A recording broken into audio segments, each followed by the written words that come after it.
What's up, YouTube? Y'all, we back at it again with another YouTube video. Look, instead of grass cutting today, we got a pressure washing job. And y'all better go ahead and knock this thing out. So look what we got.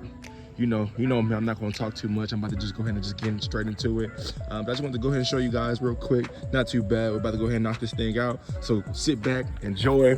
Don't forget to like, comment, and subscribe so we can go ahead and continue making more of these videos. Family, I love you. And I really appreciate you that you're taking your time to watch this video. So let's do what we do best. Let's get it. You can fail at what you don't want. So you might as well take a chance on doing what you love. Without commitment, you'll never start. But more importantly, without consistency, you'll never finish. 99% of people are not willing to do what it takes to make their dreams come true. You know, once you do find your frequency on something, go forward if you're a non-tyrant and don't ask permission. So whenever someone said to me, it can't be done, I heard it can be done. When they said no, I heard yes. And when they said it's impossible, I heard it is possible. You know, when you have that level of intentionality and you have real drive and purpose behind what you do, what you say, how you act, on the other side of that, you are slowly defining day by day your legacy. Ease is a greater threat to progress than hardship. Well, there isn't anything better to have than a problem that's worth solving, like that's really worth solving, right? And so the more of that you take on, the more you have a reason to get out of bed in the morning, no matter what. Sun don't stop for nobody, man. Sun gonna be up in the morning regardless. Regardless of how I feel and how depressed I am, the sun is gonna shine in the morning.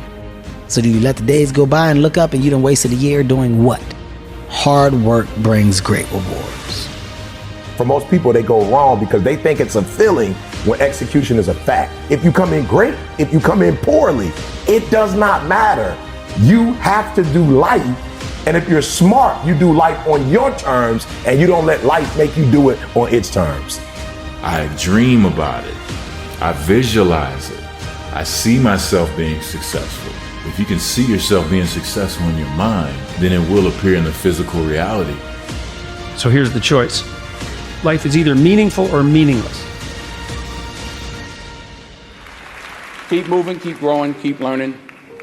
See you at work. It's hard for people to be themselves. They don't like themselves. They don't like what they are, and so they like to pretend that there's something more exceptional. You know, but what people really seem to enjoy is people who don't do that. People seem to really enjoy people who just work at being a better person and being better at life.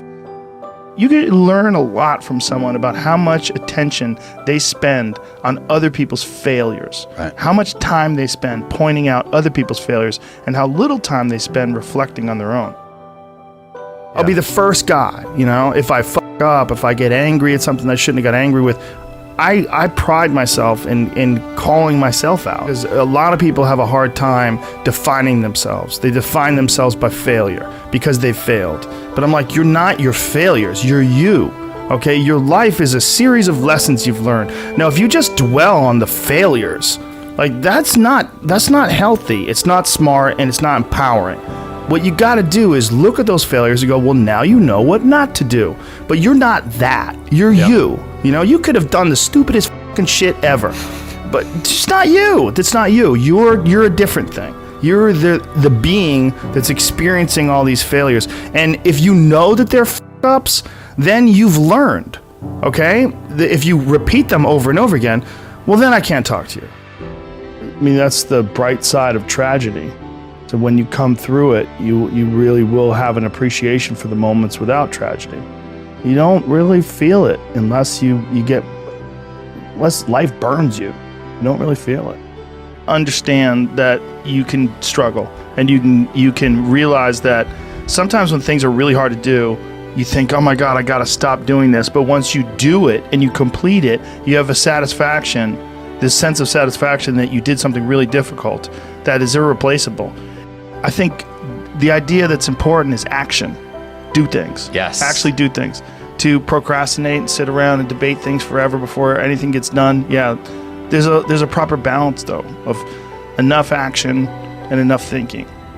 That's what I like about physical pursuits, man. You find out who the f*** you are. You know, you find out whether or not you're that person who can keep going, whether you're that person who is consistent. So many people, they start off like, I'm going to run a mile a day, and they run a mile a day for a couple weeks and they fuck off. You know, it's consistency. This showing up when you don't want to show up, forcing yourself to do things you don't want to, but then reaping the rewards. See, happiness is an emotional response to an outcome. If I win, I will be happy. If I don't, I won't. It's an if-then, cause and effect, quid pro quo standard that we cannot sustain because we immediately raise it every time we attain it. You see, happiness demands a certain outcome. It is result reliant. And I say, if happiness is what you're after, then you're going to be let down frequently and you're going to be unhappy much of your time. Joy, though, joy is a different thing. It's something else. Joy is not a choice. It's not a response to some result. It's a constant. Joy is the feeling that we have from doing what we are fashioned to do. It is just as important where we are not as it is where we are. Look, the first step that leads to our identity in life is usually not, I know who I am, I know who I am. That's not the first step. The first step's usually, I know who I am not. Process of elimination. Defining ourselves by what we are not is the first step that leads us to really knowing who we are. South of New Orleans a few years ago, and I went to a voodoo shop, and they had this wooden partition against the wall with these columns, and in these columns were all these vials of these magic potions, right? And the headings above each potion defining what they would give you were things like fertility, health, family, legal help, energy, forgiveness, money. Guess which column was empty? Money. Let's admit it. Money is king today. It's what makes the world go round. It is success. The more we have, the more successful we are, right?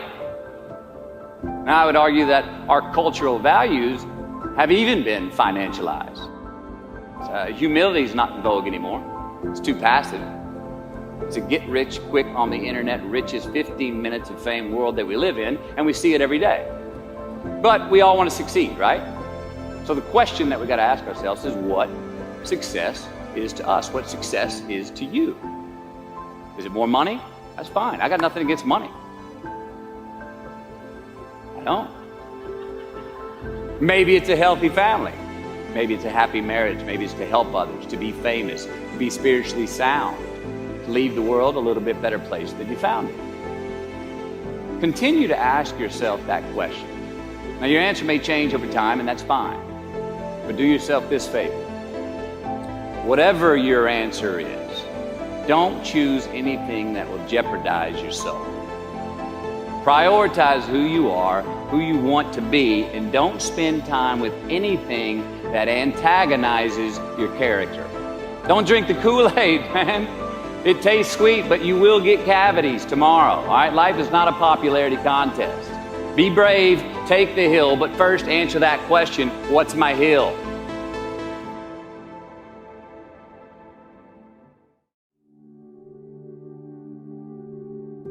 If you want to be the best at something, you're going to find a way to push through those challenges and make sure you do what you need to do to be successful.